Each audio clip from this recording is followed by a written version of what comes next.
November 20th edition of the Carolina Weather Video. Meteorologist Matthew East along with you, and Thanksgiving week has arrived. Believe it or not, it is upon us. Big week here ahead with, of course, the Thanksgiving holiday. A lot of travel in people's plans this week. Let's get right into it. Here's a look at the Boone camera. That's King Street down below.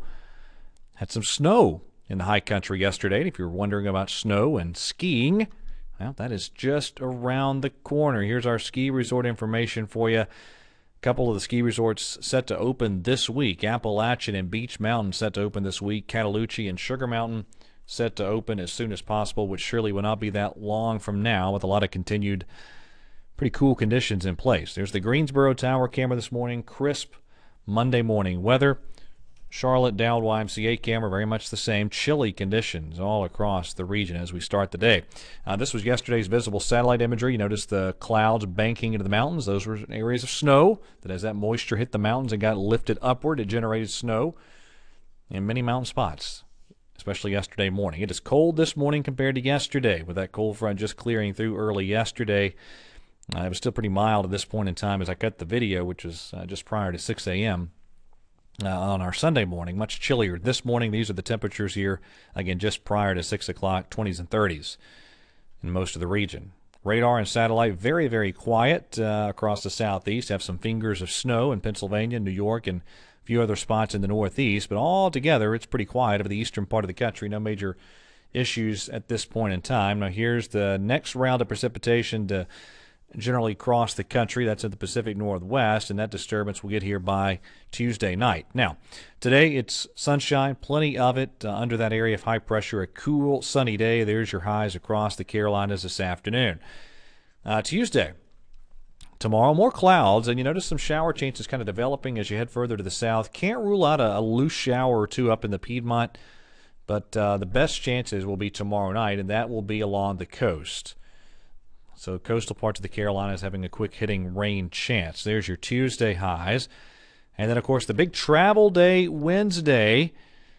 Pretty quiet over the Carolinas and most of the southeast. Few areas of some rain down into Georgia. But the big issues travel-wise, and there's your highs, by the way, Wednesday. The two big areas of travel trouble Wednesday, the northwestern U.S. and the northeastern U.S. That's where you have some areas of precipitation, also a little snow in the upper Midwest, but nothing terribly heavy. So, again, I'll highlight the Northwest and the Northeast as your two potential travel trouble spots for Wednesday. And if you are hitting the roads or the skies, there's your highs Wednesday afternoon. Pretty cold in the upper Midwest and the Great Lakes down into the Tennessee Valley. Warmer as you head into the western country. All right, let's take a peek here at the European model as we get into Thanksgiving Day, quiet over the Carolinas. I still think Thursday night, Friday, maybe into Saturday, could have these waves of low pressure near the coast that throw some rain into the coastal parts of the Carolinas. But once you get away from the coastal plain, rain chances staying very low overall. Tropical update time. No sign of any trouble across the Atlantic Basin. Now, let me show you a couple other charts here. Let's look at the longer range. This is the Canadian ensembles, the 5,000-foot temperatures that are in terms of the deviation from normal. There's your cold air. This is valid next Sunday, so the Sunday of the end of Thanksgiving weekend. That's a lot of below average temperatures, and the cooler temperatures stick around even into Tuesday or so of the week after. So that's out of the 28th of November. So cool pattern continues. This is the European ensemble high and low temperatures over the next 15 days for the Charlotte area. Nothing brutally cold, but also nothing warm at all. So the cool pattern continues right into early December. All right, that is it for the latest edition of the Carolina Weather Video. Everybody have a wonderful day, and God bless.